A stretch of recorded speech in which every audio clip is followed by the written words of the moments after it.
안녕하십니까. 원의 파트너 이동근입니다. 이번 시간에는 2019년도 유망 섹터에 대해서 짧게 여러분들하고 같이 연구를 해보도록 하겠습니다. 그리고 지금 와우넷 온라인 공개방송이 방송과 동시에 진행이 되고 있습니다. 궁금하신 사항이 있으신 분들은 지금 바로 방송에 참여하시기 바랍니다. 자, 먼저 2019년도 유망 섹터에 대해서 알아보기 전에 시장 변수에 대해서 한번 짤막하게 설명을 좀 드리도록 하겠습니다. 지금 우리가 가장 걱정이 되는 부분들이 여기 있는 무역 분쟁, 그 다음에 이제 뭐 미국도 마찬가지, 우리도 마찬가지, 중국도 마찬가지, 성장률 둔화, 그 다음에 이제 금리 인상에 대한 부분들, 그 다음에 최근래 들어서 이제 10년 주기술로 위기에 대한 어떤 부분들, 이런 내용들이 이제 시장을 상당히 좀 압박을 하고 있는데요. 무역 분쟁에 대해서는 조금 뒷장에서 설명을 좀 드리도록 하고, 성장률 둔화에 대한 부분들, 이런 부분들은 지금 뭐 유럽도 마찬가지고 우리도 마찬가지고 중국도 마찬가지입니다. 우리 같은 경우는 원래 2.8%대, 7%대 정도 예상을 했었는데 최근에 들어서 2.6%대, 뭐 2.5%대 중반까지 성장률이 떨어지면서 여기에 따른 어떤 그 시장에 대한 우려감들이 상당히 좀 많이 돌출되고 있는 상황들이고요. 이 부분에 대해서는 조금 더 우리가 체크를 좀 해 나가야 되는 부분이다, 이렇게 보시면 되겠고, 다만 여기에서 나오는 이제 금리 인상에 대한 부분들인데요. 12월 15, 16일 날 미 연준이 이제 예정이 되어 있는데, 여기에서 현재 미국의 기준금리가 2에서 2.25% 정도 되어 있는데, 아마 이때 0.25% 정도 금리를 인상할 걸로 예정이 되어 있습니다. 그런데 여기에서 금리를 인상하지 않으면 저는 오히려 더 이상하다. 미국이 금리를 인상하지 않는 조건은 딱 이겁니다. 지금 실물 경기가 가파르게 둔화되고 있다. 이런 부분들 때문에 금리 인상을 뭐 내년 상반기로 늦춘다든지 이런 내용들이 나오면 오히려 시장은 실망할 가능성이 있다, 이렇게 보고 있습니다. 그래서 이거는 지금 현재 시장에서는 거의 한 70에서 80% 정도는 지금 금리 인상을 해야 될 것이다, 이렇게 예정을 하고 있기 때문에 사실 이 부분에 대해서는 지나친 걱정은 하지 않으셔도 되겠습니다. 10년물 국채 수익률도 지금 한 3.2%, 3.1% 정도까지 떨어져 있는 상태이기 때문에 지나친 걱정은 필요 없고요. 그 다음 이제 심리 침체에 대한 부분들인데, 다우 지수가 최근 들어서 보면은 최근 한 20년 정도 이렇게 보면 9년 올라오고 9년 쉬고 그 다음에 또 9년 올라오고 2017년도까지 9년 올라왔습니다. 그 다음에 2018년도 들어와가지고 이제 1862년도 죽을라, 프랑스 경제학자가 되겠습니다. 이분이 주장했던 설비 투자 순환 주기와 거의 맞아떨어지는 부분들이거든요. 그러다 보니까 여기에서 위기가 온다라고 이렇게 생각을 하고 있는데, 이러한 부분들은 과거 10년 동안도 계속해서 있어 왔었습니다. 그렇지만 오히려 이제 그 위기를 딛고 일어서는 게 경제고 경기다, 이렇게 보시면 되겠고요. 오히려 이제 심리적인 좀 측면이 저는 강하다, 이렇게 보고 있고, 오히려 여기에서 가장 이제 중요한 부분들이 결국 이 성장률 둔화도 어디에서 나온 거냐면은 이 무역 분쟁에 대한 우려감 때문에 나온 거거든요. 이 무역 분쟁에 대한 우려감 때문에 나온 거기 때문에 이 부분이 어떻게 해소되는지 우리는 좀 보셔야 될 것 같습니다. 지금 이제 나오고 있는 내용들을 보면, 지금 피터 나바로라는 지금 미국 백악관 무역정책국장이 있습니다. 그 피터 나바로가 어떤 얘기를 하냐면은 상당히 매파적인 성향을 가지고 있거든요. 중국하고 협상을 할 때 뭐 중국이 어떤 틈새를 주지 않는 듯한 발언들을 많이 했습니다만, 오히려 이제 국가경제위원장인 커들로 같은 경우는 어떤 얘기를 하냐면은 미국과 중국 간의 무역 분쟁에 대해서 협의가 아주 긍정적으로 이루어지고 있다. 피터 나바로의 발언이 이 미국의 대표성을 띠는 발언은 아니다, 이렇게 이제 상당히 이제 커트를 시켜버립니다. 여기에 이제 중국의 류오 부총리하고 문우신 재무장관하고 통화를 하면서 미중 간의 협의에 대한 내용들이 이렇게 좀 나오고 있고, 그리고 이제 최근에 들어서는 또 중국이 양보안을 제시했다라든지 이런 내용들도 나오고 있기 때문에 아마 11월 30일하고 12월 1일 지금 G20 정상회담이 예정이 되어 있습니다만, 아마 여기에서 저는 완전한 어떤 무역 분쟁에 대한 어떤 협의 이런 내용들은 나오기 좀 어렵겠지만 그래도 어느 정도 시장에 안정을 줄 수 있는 내용들 이런 내용들은 충분히 나올 수 있다 이렇게 보고 있습니다. 왜 그러냐면은 11월 30일부터 12월 달 그다음에 연말로 가면 갈수록 소비 시장과 맞물려 있습니다. 여기에서 만약에 트럼프 대통령이 2,670억 불에 대한 2,650억 70억 불에 대한 고관세를 매기게 된다라고 하면 중국뿐만 아니고 미국도 상당히 어려울 수도 있다. 지금 실질적으로 주가가 빠지고 있는 상황이기 때문에 그렇기 때문에 여기에서 어느 정도 흐름들은 나올 가능성이 있다 이렇게 보고 있고요. 그다음에 이제 우리 시장 같은 경우는 앞서 말씀드린 성장률 둔화, 금리 인상 이런 내용들은 어느 정도 이제 반영이 되어 있고 10년 위기술에 대한 투자 심리가 침체가 되어 있지만 이 부분은 좀 더 저는 지켜봐야 된다 이렇게 보고 있고 여기 우리 시장이 지금 PBR 한 0.98, 0.9배, 0.89배 수준 정도로 되어 있습니다. 상당히 저평가에 들어가 있다 이렇게 보고 있고요. 최근에 이제 나온 삼성바이오로직스 지금 이제 거래 정지가 되어 있습니다만 불확실성이 해소가 된 측면도 있다. 이렇게 보고 있고 따라서 이제 여기에서 이제 우리는 배당 그다음에 내년도 1월 효과 이런 부분들에 대해서 좀 관심을 가질 필요가 있고 고성장주에 좀 관심을 가질 필요가 있다 이렇게 보고 있습니다. 자, 그다음에 이제 코스피 시장에 대해서 단기적으로 짤막하게 좀 말씀을 드리면 지금 현재 시장의 추이는 아직까지 2,100포인트를 강하게 돌파하거나 이런 부분들은 좀 어려울 수 있지만 이렇게 이제 쌍바닥의 모습을 그려 나가는 과정이다. 최근에 들어서 보면 저점을 높여주는 모습들은 상당히 저는 좀 긍정적으로 이렇게 봤고요. 2,100에서 약간 저항이 있을지라도 추가적으로 나오면 2,150 정도까지도 갈 수 있는 여건이 있다 이렇게 보고 있고 코스닥 역시 같은 관점이고 코스닥 지수 같은 경우도 한 700포인트 정도까지 충분히 갈 수 있는 지금 현재 위치에 있다. 아까 이제 말씀드린 삼성바이오로직스에 대한 악재가 해소가 되면서 바이오주들에 대한 어떤 불확실성 이런 부분들이 해소가 된 내용들도 또 긍정적이다 이렇게 좀 보고 있습니다. 그러면 이제 제가 여기에서 여러분들한테 말씀드리고자 하는 1월 효과란 과연 무엇인가?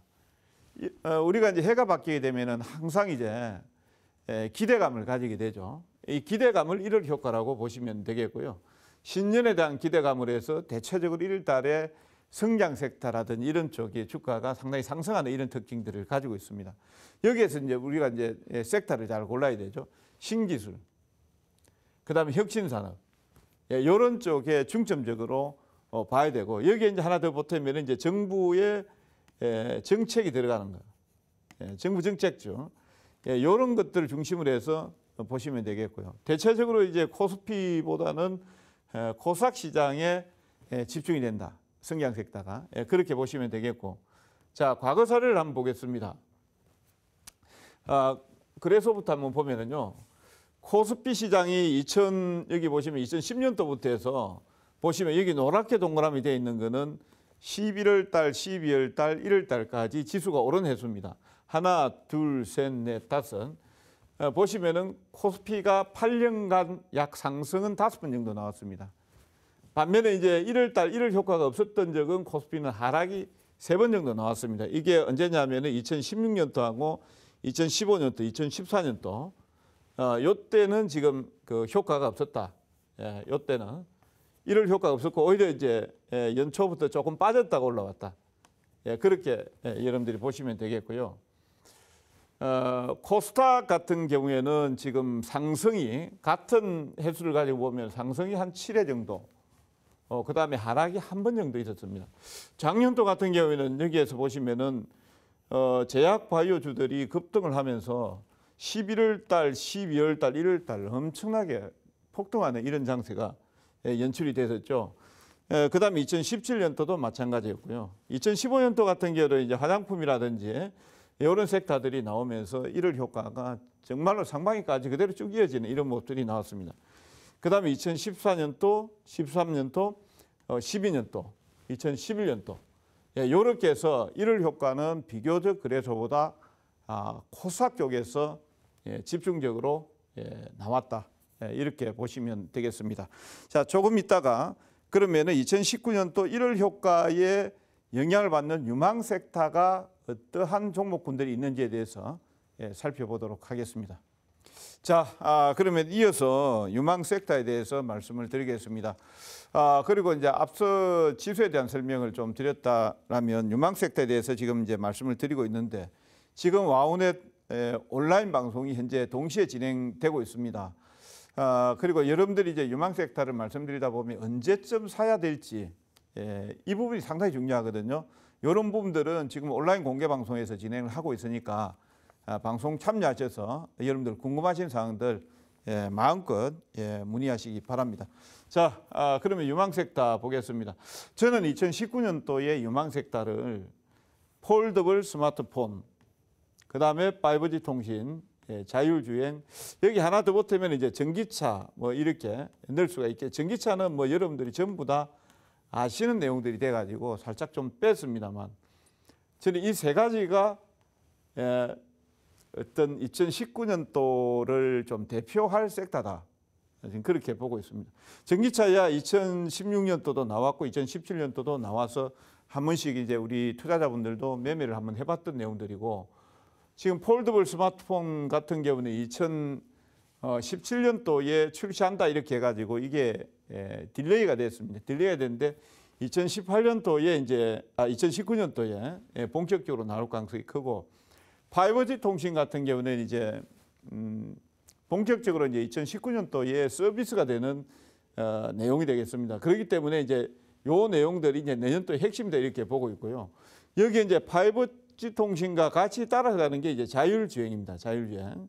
이 자율주행인데 여기에서 이제 보시면은 폴더블 스마트폰 같은 경우는 사실 그동안 이제 세상에 없었던 거죠. 그렇기 때문에 이거는 혁신이라고 이렇게 볼 수 있겠고요. 자율주행도 그동안 반자율주행이라는 이런 내용들이 있었지만은 사실상 없었던 내용이 되겠습니다. 5G도 마찬가지. 그동안 없었던 내용입니다. 그래서 없었던 내용들이 이제 앞으로 이제 이러한 신기술, 신제품들이 나오기 때문에 여기에 대해서 이제 우리가 좀 보셔야 되는 거고 우리가 이제 산업 구조를 가지고 봤을 때 도입기가 있고요. 그 다음에 성숙기가 있고 그 다음에 성장기가 있고 성숙기가 있고 그 다음에 쇠퇴기가 있거든요. A 구간하고 B 구간하고 C 구간하고 D 구간을 이렇게 봤을 때 대체적으로 우리가 말씀을 많이 하고 있는 전통 산업이라는 이런 것들은 거의 다 CD 쪽에 있다라고 이렇게 보시면 되겠습니다. 반면에 지금 폴더블 스마트폰이나 5G, 자율주행 이런 것들은 지금 A, B 구간이다 이렇게 보시면 되거든요. A 구간입니다. 그렇기 때문에 여러분들이 접근하셔도 크게 뭐 어떤 부담이 없다라고 이렇게 보시면 되겠고요. 여기에 보면은 삼성전자도 이번에 상당히 이제 고민을 많이 하죠. 애플도 고민을 많이 하고. 애플도 아이폰 XR이 보급형 휴대폰이 나왔는데 지금 판매를 1억 대 정도 예상했다 7천만 대 수준, 3천만 대 정도 딱 낮춰놨습니다. 그 다음에 애플이 이제 아이폰 발표를 하면서 이제 앞으로 몇 대 팔렸는지 얘기하지 않겠다 이런 얘기를 하거든요. 그 정도로 이제 스마트폰 산업 자체가 약간 이제 둔화되고 있다 이렇게 봐야 됩니다. 여기에 이제 이 폴더블 스마트폰이 어떤 대안이 될 수 있다 이렇게 봅니다. 여기에 이제 삼성 저가폰 잠시 이렇게 됐는데요. 애플은 어차피 이제 고가폰으로 고가 정책으로 가기 때문에 중성도 고객이 높은 고객들을 상대로 해서 영업을 한다. 삼성 같은 경우는 애플한테 고가폰은 안 되거든요. 그럼 중국하고 경쟁을 하는데 중국 자체가 치고 올라오니까 삼성도 여기에 잠식을 당하는 겁니다. 그렇기 때문에 이 폴더블 스마트폰은 삼성한테는 필수적인 어떤 선택사항이다 이렇게 보시면 되겠고요. 그래서 내년도가 출시 원년이 될 가능성이 높다 이렇게 보고 있고 여기에 이제 먼저 나온 중국이 로열로 이쪽에서 아웃폴딩 방식으로 내놓은 게 있고 그 전에 이제 화웨이 쪽이라는 이런 쪽에서 이제 제티 이제 화웨이인지 지금 기억이 나지 않는데 그쪽에서는 경첩식으로 만들어 놨습니다. 그러니까 화면 두 개를 이렇게 붙여가지고 떨어뜨려가지고 경첩식으로 이렇게 한 거. 아주 그냥 구닥다리죠. 로열로 같은 경우에도 여러분들이 보시면은 아웃폴딩하고 인폴딩하고 다른데요. 제가 그림을 좀 다음 그림을 한번 볼까요? 여기 보시면은 요게 이제 삼성 모델하고 거의 같다라고 보시면 됩니다. 이렇게 안으로 이렇게 접히죠. 요 안으로 접히는 거하고 로열로 같은 경우에는 바깥에서 이렇게 접히는 거예요. 안으로 접히면 여기에서 각이 상당히 예각이에요. 상당히 뭐라고 합니까? 바로 끝까지 이렇게 붙어버리죠. 이렇게. 근데 이제 아웃폴딩 방식으로 하면은 요렇게 이제 둔각 형식으로 됩니다. 이게 이 기술력이 안 되는 거예요. 폴더블 같은 경우는 이 핵심이 여기에 구부러지는 부분이거든요. 이 구부러지는 부분 때문에 지금 사실상 이제 메이커들이 이걸 마음대로 서비스를 못했던 부분들이 되거든요. 근데 이번에 이제 삼성이 약 내년도에 100만 대 정도 이렇게 나올 걸로 봅니다. 그래서 전체적으로 지금 스마트폰 시장이 2019년도에 한 300만 대 정도, 그다음에 2022년도 같은 경우에는 지금 5천만 대 정도로 폴더블 폰 시장이 확대가 된다. 이렇게 보셔야 됩니다. 그래서 이쪽의 산업에 대한 기대감을 보셔야 됩니다. 그래서 그러면 이제 우리가 유망한 종목들이 어떤 게 있는가? 여기에 CPI, 그다음에 FPCB, FCCL, 그다음에 PI 필름, 힌지 있습니다. 물론 여기에 또 배터리, 그다음에 디스플레이하고 이런 것들 다 있어요. 이게 삼성 디스플레이라든지 삼성 SDI라든지 이건 다 아시는 거잖아요. 아시는 거니까 이거 얘기할 필요도 없는 거고, 여기에서 보시면 여러분들 핵심이 있어요. FPCB 같은 경우에는 지금도 쓰이고 있는 겁니다. 그다음에 FCCL 연성 동박 해가지고요. 요게 이제 그 구부러지기 쉽게 동박이 이렇게 되어 있는 겁니다. 이걸 이제 이녹스 첨단 소재나 이런 쪽에 만드는 거고, PI 필름 같은 경우에는 OLED 쪽에서 방열 소재를 해서 많이 들은 거예요. SKC 코롱 PI가 많이 만드는 겁니다. 그다음에 힌지는 구부러지는 부분에 약간 이제 경첩 같은 거라고 생각하시면 돼요. 요 KH 바테에서 만드는데, 자, 다 좋습니다. 제가 봤을 때는 딱 핵심은 이거예요. CPI 필름입니다. CPI 필름. 이 CPI 필름은 그 앞장에 보시면 여기에 이 구부러지는 부분에 이게 그 플라스틱 필름이라고 보시면 돼요. 요게 이제 한 그 150만 번 정도, 이게 휴대폰이 살아 있을 때 그 사용하는 주기에 150만 번 정도 이렇게 구부러져도 백화 현상이나 이런 내용들이 없어야 돼요.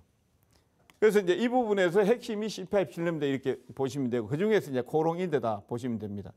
이게 코롱인데 월봉이 되겠습니다. 월봉 보시면은 최근 이제 스판덱스나 이런 쪽의 부분들이 이제 국제유가 상승 때문에 원재료 가격 상승을 해서 주가가 빠져버렸습니다.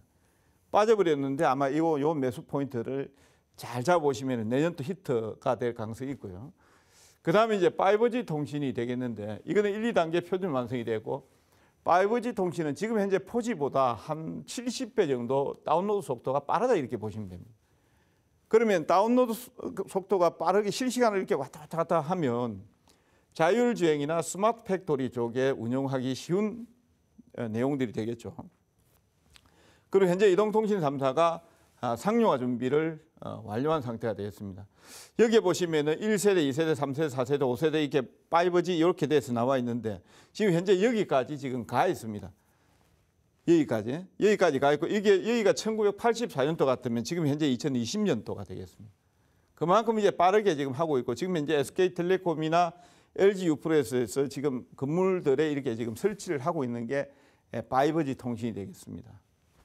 그러면 여기에서 서비스 업체는 제가 봤을 때는 뭐 SK텔레콤보다 LG U+는 좀 낫다는 생각을 하고 있고요. 기지국 개발 시험 장비, 안테나 필터, 다층 기판, 고다층 기판 이렇게 봤을 때 여기에서 여러분들이 좀 주목해서 볼 게, 고다층 기판이 전체적으로 5G 쪽 장비 쪽에 많이 들어간다라고 보시면 되겠습니다. 그렇기 때문에 여기 대덕전자 차트 보시면 이게 월봉이 되겠습니다. 월봉 보시면은 최근 2017년도까지 올랐다가 그 이제 바닥을 다지고 있는 모습들이 보이고 있을 겁니다. 그렇기 때문에 대덕전자 같은 경우는 한번 관심을 가지셔도 되겠다라는 것이고요. 그 다음에 이제 마지막으로 자율주행이 되겠는데요. 자율주행 같은 경우는 사실 5G 통신이 기초화가 돼야 됩니다. 이게 안 되면 안 돼요. 속도가 상당히 빠르게 나와야 됩니다.